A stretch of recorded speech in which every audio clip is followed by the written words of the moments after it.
அனைவருக்கும் வணக்கம். இன்றைய தினம் 27/5/2024 ஒரு சில முக்கியமான செய்திகளை பார்க்கலாம். முதலாவதாக, block international spoofed calls centre directs telecom firms அப்படின்ற தலைப்பில் கொடுத்துருக்காங்க. இப்போல்லாம் நிறைய இந்த சைபர் ஃப்ராடலண்ட் கால்ஸ்லாம் வருது இல்லையா? நிறைய தேவையில்லாத கால்ஸ். ஆக்சுவலி அவங்க அப்ராட்லேருந்து பேசுவாங்க, பட் ஆனால் இங்கே லோக்கல்லேருந்தே பேசுகிற மாதிரியான ஒரு மாஸ்க் அவங்களோட ஆக்சுவல் நம்பரை மாஸ்க் பண்ணிட்டு ஒரு தப்பான ஃப்ராட் நம்பர் நம்மளுக்கு டிஸ்பிளே பண்ணுற மாதிரி நிறைய டெக்னாலஜிக்கல்லாம் யூஸ் பண்ணி அப்படியெல்லாம் வருது. நிறைய தேவையில்லாமல் நம்மக்கிட்ட இருந்து இன்ஃபர்மேஷன் இல்லை ஆக்ஷன் நம்மளை வற்புறுத்தி பண்ண வச்சு நம்மளோட டேட்டா ப்ரைவசி அந்த ஃபினான்ஷியல் செக்யூரிட்டி எல்லாம் அஃபெக்ட் ஆகிற மாதிரியான நிறைய கால்ஸ் வரும். ஸோ இதெல்லாம் டிஜிட்டல் அரெஸ்ட், விர்ச்சுவல் அரெஸ்ட் அப்படின்றாங்க. அதாவது இந்த மாதிரி பண்ணி உங்களுடைய நேமில் இங்கே மாதிரி ட்ரக் டிராஃபிக்கிங், அப்புறம் மணி லாண்ட்ரிங் இந்த மாதிரிலாம் நடக்குது. ஸோ நீங்கள் ஒரு அக்யூஸ்டு, நீங்கள் இப்போது நிறைய தண்டனைகளை அனுபவிக்கணும் அப்படின்ற மாதிரி சொல்லி அவங்களுடைய அக்கௌண்ட்டுக்கு மாதம் ரொம்ப மிகப்பெரிய தொகைகளை பேங்க்லேருந்து ட்ரான்ஸ்ஃபர் பண்ண சொல்லி இந்த மாதிரி நிறைய விஷயங்கள் நடந்திருக்கு. ஸோ இது டிஜிட்டல் அரெஸ்ட் இல்லை விர்ச்சுவல் அரெஸ்ட் அப்படின்னு மென்ஷன் பண்ணுறாங்க. அவங்க கஸ்டம்ஸ், நார்காட்டிக்ஸ், ஈடியிலேருந்தெல்லாம் கால் பண்ணுற மாதிரி, ஏன்னா லோக்கல் நம்பர்லேருந்துனே கால் பண்ணுறாங்க. ஸோ இந்த மாதிரியான மிஸ்லீடிங் நம்பர், ஒரு ஃப்ராட் நம்பர்ஸ்லாம் வருது இப்போல்லாம் நிறையவே. இதனால் நிறைய பேர் பாதிக்கப்படுறாங்க. அப்படின்றதுனால இப்போ என்ன பண்ணியிருக்காங்கன்னு பார்த்திங்கன்னா, லா என்ஃபோர்ஸ்மெண்ட் ஆஃபீஸர்ஸே பேசுகிற மாதிரியே பேசுவாங்க. ஸோ அதனால் இப்போ நிறைய டிஓடி, டிபார்ட்மெண்ட் ஆஃப் டெலிகாமும் அப்புறம் டெலிகாம் சர்வீஸ் ப்ரொவைடர்ஸ், இவங்க 2 பேரும் ஒருங்கிணைந்து இந்த மாதிரியான நம்பர்ஸ் எல்லாம் பிளாக் பண்ணுற மாதிரியான முடிவு எடுத்திருக்காங்க. அதுக்கான ப்ராசஸும் போயிட்டுருக்கு. பட் என்னதான் இருந்தாலும் இவங்க என்னதான் ஸ்டெப்ஸ் எடுத்தாலும் மேபி ஒரு சில டைமில் வர்றது ரீச் ஆகிறதுக்கு சான்ஸ் நிறையவே இருக்குது. அதாவது நம்ம அதுக்கேற்ற மாதிரி அவங்க சேஞ்ச் பண்ணிகிட்டே கூட இருக்கலாம். அந்த மாதிரி நிறைய விஷயங்கள் இருக்குது. இது ஃபுல்லாக நம்மளால் தவிர்க்க முடியுமா அப்படின்றது தெரியல. பட் அதுக்காக இப்போ ஒரு இனிஷியேட்டிவ் பண்ணியிருக்காங்க. அதுதான் என்னென்னு பார்த்திங்கன்னா, சஞ்சார் சாத்தி போர்ட்டல் அப்படின்றது. ஸோ இது ரொம்ப முக்கியமான ஒரு போர்ட்டல். ஸோ சஞ்சார் சாத்தி போர்ட்டல் அப்படின்றது என்னென்னு பார்த்திங்கன்னா, ஒரு சிட்டிசன் சென்ட்ரிக் போர்ட்டல் அப்படின்னு சொல்லலாம். அதாவது நம்ம தான் அங்கே ப்ளேவே பண்ண போகிறோம், அந்த ரோலே நம்ம தான் ப்ளே பண்ண போகிறோம். ஸோ இது டிஓடி தான் இது எஸ்டாப்ளிஷ் பண்ணியிருக்காங்க. அதாவது சப்போஸ் நமக்கு அந்த மாதிரியான ஏதாச்சும் ஒரு புது நம்பர்லேருந்து நம்மளுக்கு அப்போது தவிர்க்க முடியாத காரணத்தினால அது வந்ததுன்னா பிளாக் ஆகாமல், ஸோ நம்ம அதில் ரிப்போர்ட் பண்ணலாம். நம்ம இந்த சஞ்சார் சாத்தி போர்ட்டலில் சாக்ஸு அப்படின்ற ஒரு போர்ட்டலில் மெயினாக ரிப்போர்ட்டிங்காகவே, இந்த ஃப்ராட் நம்பர்ஸ் ரிப்போர்ட்டிங்க்கு, ஃப்ராட் கால்ஸோட ரிப்போர்ட்டிங்காகவே சாக்ஸு அப்படின்ற ஒரு போர்ட்டல் இருக்குது. இதை தாண்டி நிறையவே இந்த CEIR, அப்புறம் டாஃப்காப், KYM, ரிக்வின், அப்புறம் KYI, இந்த மாதிரி நிறைய அதுலேயே ஆப்ஷன்ஸ் இருக்குது. இதில் நிறைய சப்போஸ் நம்மளுடைய நேமில் ஃபேக்கான ஒரு சிம் கார்டு வாங்கி அது மூலயமா அவங்க பண்ணுறாங்களா, நம்மளோட நிறைய விஷயங்கள் இதில் இருக்குது. ஸோ நம்மளுடைய செக்யூரிட்டி, நம்மளோட நேமில் ஏதாச்சும் ஃபேக்கான சிம் கார்டு வாங்கியிருக்காங்களா, இல்லை நம்மளுடைய ஃபோன் ஏதாச்சும் தொலைஞ்சு போயிடுச்சுன்னா நம்மளை ஃபோன் ட்ராக் பண்ணுறதுக்கு அந்த மாதிரி பல விஷயங்கள் பண்ணலாம் இதில். ஸோ நம்மளை தெரியாமல் யாராச்சும் நம்ம நேமில் யூஸ் பண்ணிகிட்டு இருந்தாங்கன்னா அதை டிஸ்கனெக்டும் பண்ணலாம், பிளாக் பண்ணலாம். இந்த மாதிரி பல ஆப்ஷன்ஸ் இந்த சஞ்சார் சாத்தி போர்ட்டல்ன்றது கீழே நிறையவே கொடுத்துருக்காங்க. ஸோ அதை பற்றின ஒரு இன்ஃபர்மேஷனில் தான் இது அமைஞ்சிருக்கு. அடுத்ததாக, India records trade deficit with 9 of top 10 trading partners in 2023-24 அப்படின்ற தலைப்பில் கொடுத்துருக்காங்க. அதாவது நம்ம இந்தியா நிறைய டாப் 10 நம்ம இந்தியாவை ட்ரேட் பண்ணுறது, அவங்க நம்ம இந்தியாவுக்கு ட்ரேட் பண்ணுறது, இதெல்லாம் வச்சு ஒரு டாப் 10 கண்ட்ரீஸில் நம்ம எடுத்தோம்னா ஆல்மோஸ்ட் அதில் 9 கண்ட்ரீஸ் நம்ம டெஃபிசிட்டாக தான் இருக்கும் அப்படின்றது ஒரு கவலைக்குரியமான விஷயம் தான். ஆனால் டெஃபிசிட் அப்படின்றது எப்போவுமே நெகட்டிவான விஷயம் அப்படின்றது கிடையாது. சில டைம் அது டெஃபிசிட் நம்மளுக்கு பாசிட்டிவாகவும் மாறும். முதல்ல அதுக்கு முன்னாடி டெஃபிசிட் தான் அப்படின்னு என்னென்னு பார்த்திங்கன்னா, நம்ம ட்ரேட் பண்ணுறோம் இல்லையா?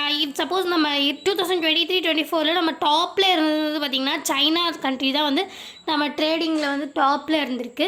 ஸோ அது ஆல்மோஸ்ட் $118.4 பில்லியன் நம்மளும் அவங்களும் சேர்ந்து நம்மளுடைய ட்ரேடிங் இருந்துச்சு. ஆனால் நம்ம ஆல்மோஸ்ட் $85 பில்லியன் டெஃபிசிட்டாக இருக்கும். அதாவது எப்படி சொல்கிறது, அது 118.4 பில்லியனில் நம்ம 85 பில்லியன் ஆல்மோஸ்ட் அவங்கள விட கம்மியாக நம்ம $85 பில்லியன் வந்து அவங்க நிறைய வந்து இம்போர்ட் தான் ஆகுது, எக்ஸ்போர்ட் நிறைய ஆகலை அப்படின்றது தான் மீனிங். ஸோ நம்ம வந்து $85 பில்லியன் அவங்களோட கம்மியாக வந்து அந்த ட்ரேடிங்கில் வந்து நம்ம இன்வெஸ்ட் பண்ணுறோம். ஸோ அந்த மாதிரி பார்க்கும்போது டாப் 10ல் வந்து நம்ம இந்தியா எல்லாத்துலேயுமே வந்து டெஃபிசிட்டாக தான் இருக்குது அப்படின்றத மென்ஷன் பண்ணியிருக்காங்க. பட் ஆனால் யூஎஸ் கூட மட்டும் வந்து செகண்ட் இடத்துல இருக்கிற ட்ரேடிங்கில் வந்து செகண்ட் இடத்துல இருக்கிற யூஎஸ் கிட்ட மட்டும் வந்து நம்ம $35 பில்லியன் வந்து சர்ப்ளஸாகவே இருக்கும். அதாவது நம்ம வந்து அவங்கள இம்போர்ட்ஸை விட எக்ஸ்போர்ட்ஸ் வந்து அதிகமாக இருக்குது அப்படின்றது அர்த்தம். ஸோ வந்து எப்போவுமே இம்போர்ட்ஸ், அதாவது இந்த டெஃபிசிட் அதிகமாக இருக்குன்னா இம்போர்ட்ஸ் வந்து அதிகப்பட்டுனா தான் டெஃபிசிட் அதிகமாகும். ஸோ டெஃபிசிட் அதிகமாக இருக்குன்னா எப்போவுமே வந்து நெகட்டிவ்னு அர்த்தம் இல்லை. ஏன்னா வந்து சப்போஸ் நம்ம நிறைய ரா மெட்டீரியல்ஸ் வாங்கினோம்னா நம்ம அதை வச்சு வேல்யூ ஆடட் ப்ராடக்ட்ஸ் பண்ணி நம்ம அதை எக்ஸ்போர்ட் பண்ணும்போது நம்ம அதை விட அதிகமான வேல்யூ வந்து நமக்கு அது மூலிமா கிடைக்கும். ஸோ அதனால் இந்த டெஃபிசிட்டுன்றது எப்போவுமே நெகட்டிவ் அப்படின்றது நம்ம நினைக்கக்கூடாது. இட் மேபி நம்ம அதை பாசிட்டிவாகவும் மாற்றுறதுக்கு சான்ஸ் இருக்குது அப்படின்றதையும் இந்த ஆர்டிக்கலில் மென்ஷன் பண்ணியிருக்காங்க. ஸோ அடுத்ததாக China Japan premiers in South Korea for rare trilateral summit அப்படின்ற தலைப்பில் கொடுத்துருக்காங்க. ஸோ இதில் வந்து பார்த்திங்கன்னா ட்ரைலேட்ரல் ஒரு அக்ரிமெண்ட் பற்றி தான். ஸோ ட்ரைலேட்ரல் சம்மிட் பற்றி சைனா ஜப்பான் சவுத் கொரியா இவங்க 3 பேரும் சேர்ந்து வந்து ட்ரைலேட்ரல் சம்மிட் வந்து சைன் பண்ண போகிறாங்க அக்ரிமெண்ட்.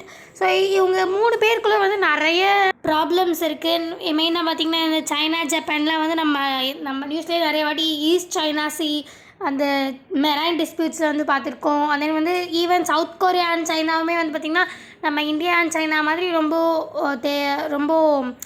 ப்ராப்ளம்ஸ் இருக்கிற இதுதான். ஆனால் வந்து சவுத் கொரியா நிறைய சைனாவை டிபெண்ட் பண்ணியிருக்கிற ஒரு இதுவாக இருக்குது நம்ம இந்தியா மாதிரி.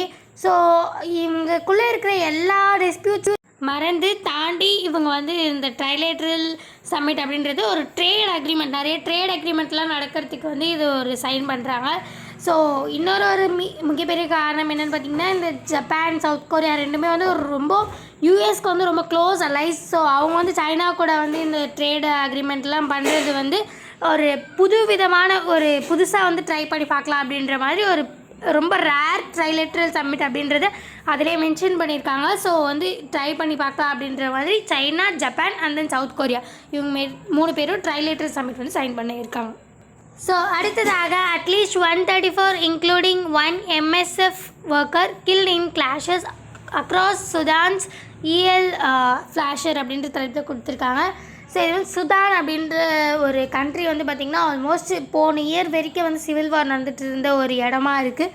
ஸோ அந்த இடத்துல மெயினாக வந்து பார்த்திங்கன்னா நார்த் டரோர் ரீஜன் அப்படின்றதுல தான் இந்த ஃப்ளாஷர் அப்படின்றது அமைஞ்சிருக்கு. ஸோ அந்த இடத்துல வந்து இப்போ ரீசெண்டாக வந்து 134 மெம்பர்ஸ் வந்து கொல்லப்பட்டு இருக்காங்க அப்படின்றது தான் இதில் மென்ஷன் பண்ணியிருக்காங்க. பட் இதில் மெயின் என்னென்னு பார்த்திங்கன்னா ஒரு MSFமே வந்து கில் பண்ணியிருக்காங்க. ஸோ அதுதான் வந்து இதில் மெயினாக வந்து கருதுகிறோம். MSF அப்படின்றது என்னன்னு பார்த்திங்கன்னா மெடிசின் சயின்ஸ் ஃப்ரான்டியர்ஸ் அப்படின்றது, அதாவது டாக்டர்ஸ் வித்தவுட் பார்டர்ஸ். இவங்க எங்கேனாலும் போயிட்டு டாக்டர்ஸாக ஒர்க் பண்ணலாம், லைக் எந்த ஒரு பார்டர்ஸுமே இவங்களுக்கு கிடையாது. ஸோ இவங்க மெயினாக வந்து இவங்க வந்து ஒரு நான் கவர்மெண்டல் ஆர்கனைசேஷனில் தான் வேலை பார்க்குறாங்க. சரி, நிறைய மெடிக்கல் சர்வீசஸ், அதாவது நிறைய இந்த வார் டைமில் அப்புறம் வந்து கான்ஃப்ளிக்ட் ஜோன்ஸ் இந்த இடத்துல வந்து ஒரு மெடிக்கல் சர்வீஸஸாக வந்து ஆக்ட் பண்ணுறவங்க தான் இந்த MSF அப்படின்றது. ஸோ அதனால் வந்து இவங்க ரொம்ப முக்கியமான ஒரு ஆட்களாக வந்து கருதப்படுறாங்க. ஸோ ஒரு MSF வந்து உயிரிழந்திருக்காங்க அப்படின்றது வந்து ஒரு முக்கியமான விஷயமாக இதில் வந்து கருதப்படுது. அண்ட் தென் ஆல்மோஸ்ட் 134 + 1 MSF வந்து இந்த ஒரு சிவில் வாரில் வந்து கொல்லப்பட்டிருக்காங்க அப்படின்றது தான் இந்த நியூஸாக அமைஞ்சிருக்கு. ஸோ ஃபைனலி ரீச் தேன் மீண்டும் நாளை இந்த மாதிரி முக்கியமான செய்திகளோடு சந்திக்கலாம். இந்த வீடியோ உங்களுக்கு பிடிச்சிருந்தா லைக் பண்ணுங்கள், மற்றவங்களுக்கு யூஸ்ஃபுல்லாக இருக்கணும்னு நினச்சிங்கன்னா ஷேர் பண்ணுங்கள், சப்ஸ்கிரைப் பண்ணுங்கள், பக்கத்தில் இருக்க பெல் ஐக்கானை கிளிக் பண்ணுங்கள். நன்றி, வணக்கம், மீண்டும் நாளை சந்திப்போம்.